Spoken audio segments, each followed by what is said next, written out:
మట్టి అక్రమార్కులకు కాసులు కురిపిస్తోంది. అధికారుల జేబులు నింపుతోంది. దీంతో గుట్టలకు గుట్టలు రాత్రికి రాత్రే కనుమరుగవుతున్నాయి. నల్గొండ జిల్లాలో సాగుతున్న దందాపై ఓ రిపోర్ట్. అద్దంకి నార్కట్పల్లి రహదారిపై మట్టి మాఫియా రెచ్చిపోతోంది. నాణ్యమైన మట్టి కనిపిస్తే చాలు గుట్టలపై వాలిపోతున్నారు అక్రమార్కులు. రాత్రి పగలు తేడా లేకుండా గుట్టను తవ్వి అందిన కాడికి మట్టి రాళ్లు తరలించి సొమ్ము చేసుకుంటున్నారు. ఇటు అధికారులు ప్రజాప్రతినిధులు కూడా వారికి కొమ్ము కాస్తున్నారన్నది బహిరంగ రహస్యం. ఈ దందా ఎక్కడో మారుమూలు జరుగుతోంది అనుకుంటే పొరపాటే. నిత్యం రద్దీగా ఉండే నల్లగొండకు కూతవేటు దూరంలో నడుస్తోంది. చివరకు దేవుడి గుట్టల్ని సైతం వదలడం లేదు. అర్జాల బావి వద్ద 11వ శతాబ్దానికి చెందిన అనేశ్వరం గుట్ట మట్టి మాఫియా చేతిలో చిక్కి తల్లడిల్లుతోంది. గుట్టపైన ప్రాచీన స్వయంభూ శివాలయం ఉన్న పట్టించుకొని అక్రమార్కులు ఆలయానికి చుట్టూ సుమారు 139 ఎకరాల్లో విస్తరించి ఉన్న మట్టి గుట్టను అదే పనిగా తొలిచేస్తున్నారు.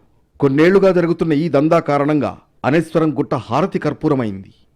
నల్లగొండ బైపాస్ మర్రిగూడ జంక్షన్ వద్ద ఫ్లైఓవర్ నిర్మాణ పనులకు, పానగల్ బైపాస్ నిర్మాణానికి, నల్లగొండ శివారులో నిర్మాణంలో ఉన్న జాతీయ రహదారికి ఈ మట్టిని నిబంధనలకు విరుద్ధంగా తరలిస్తున్నారు. మట్టి తవ్వకాలకు అనుమతి కోరడం, అనుమతులు రాకుండానే అప్లికేషన్ జిరాక్స్ పేపర్లతో అనేశ్వరం గుట్టల్ని కొల్లగొడుతున్నారు.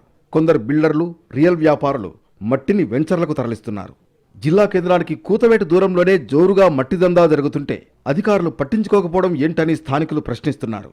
నల్లగొండ జిల్లాలో వివిధ కాంట్రాక్టర్ పనులకు కానీ, ఫ్లైఓవర్ బ్రిడ్జీలకు కానీ, రోడ్డు పనులకు కానీ ఎలాంటి అనుమతి లేకుండా మట్టిని, రాళ్ళని, కంకరని తరలిస్తున్నటువంటి పరిస్థితి ఉన్నది.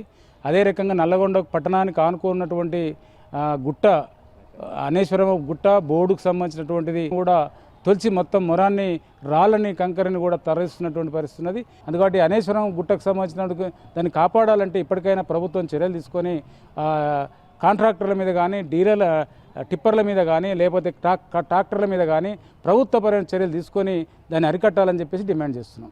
ప్రభుత్వం ఇప్పటికైనా కళ్ళు తెరిచి ఈ గుట్ట 136 ఎకరాల భూమి ఇది. ఈ 136 ఎకరాల భూమిని ప్రతి ఒక్కరు గుట్ట చుట్టూ కబ్జాలు చేసుకుంటూ ఉన్నారు. కావున ఇక్కడ మట్టి ఎత్తుతున్నారు, ఇక్కడ మైనింగ్ అవుతుంది. ఇప్పటికైనా దృష్టి పెట్టి ఈ అనేశ్వరం గుట్టని డెవలప్ చేయాలి. ఇప్పటికైనా మట్టి మాఫియాపై కట్టుదిట్టమైన చర్యలు తీసుకోకపోతే ముందు ముందు దేవుడి గుట్ట మొత్తం కనుమరుగు కాక తప్పదు.